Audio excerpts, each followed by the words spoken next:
This is for the flight attendants at United right now who are calling themselves the 5500 Forgotten. And I am fighting every single day. First of all, we've been fighting since March to keep you on the job. We're fighting right now to get the payroll support extension, and I need you with us. And I need you to know how much this means to me and why our union will never forget you, ever. So I got in the car yesterday, still talking to members of Congress, talking actually to two among your ranks, Chris and Walker. We are launching activities all over the country right now in senators' offices. We need you to get engaged in that. We need you to keep calling. But I just want to let you know why we are never, ever, ever going to forget you. So I had to drive up here because this is, when I was 5 years on the job, 9/11 hit, and I was a Boston-based flight attendant. And it was my good friends on Flight 175 who died that day. And you may have heard this before. And people may wonder, why are you talking about 9/11? It's because we learned everything from that. We learned everything from that. That was a tragedy. We were reeling from that. There were massive furloughs the next day, essentially. The company came out and said they're hemorrhaging money. We lost our friends. We lost people who were our roommates. And all of a sudden, people who were mourning the loss of their good friends and roommates were getting furloughed. That led to a whole host of bankruptcies. People lost their pensions, they lost their pay. We fought like hell. But the one thing that we said was that we were never going to forget. And that doesn't just mean never forget our friends, who I want you to see, but it means never forget what happened, because we have to fight like hell for those who are living today, like they fought for us this day. So I want to share this with you. I came up here specifically for you and to show you why you'll never be forgotten. You're a part of this union, whether you've been here for 5 minutes or 30 years. You're precious to us, and we are fighting for you right now. So this is it. This is where my friends are. Al, Alicia, Robert.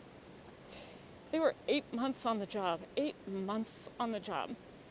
And their friends got furloughed, and we went through a whole world of hurt.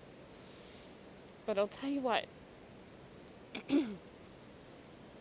we learned from that. That some people will take crisis and they'll try to use it for their own gain. And that's why we put forward the CARES Act in March, to save your jobs, to save our industry, to give us a fighting chance to not have to go through all the hurt that so many people went through after this. I had to come here because this is sacred to me. This promise to never forget is sacred to me. And I need you fighting with me right now, just like they fought. Just like they fought and got information to our friends on Flight 93, who then fought like hell to fight back because they finally knew what was going on, what was happening that day. And I just need you to know, that we are fighting for you right now. I don't want you to think for a second that we're not fighting for you right now, that you're not a part of us, that we're not going to be successful here, because we know what happens. We know what happens if this gets out of our control, if there's bankruptcies, if we have extended hurt. We know what happens to so many people.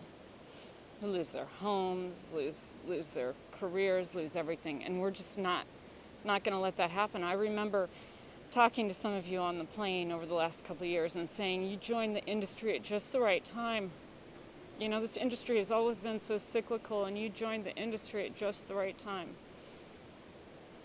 And I'm so happy you get to enjoy it.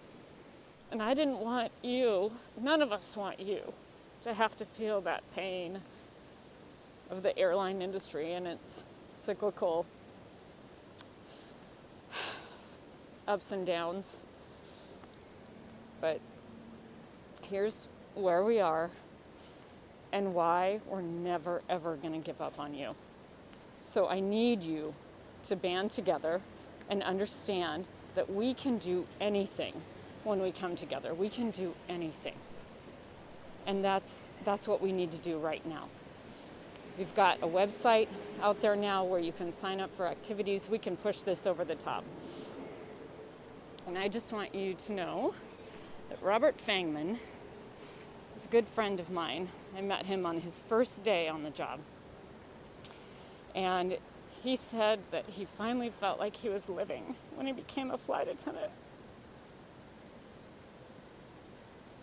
And so I think about that, and I think about fighting for those who are living. And you just need to know the commitment that this union has to you. You need to know, as it runs through and through. I'm going to get back in the car, drive back to DC now. I'm going to be talking to lawmakers the whole way, staffers, other people. But we are never going to stop fighting for you, ever. We love you. You're a part of us. We're united by wings. We always will be. I need you in this fight.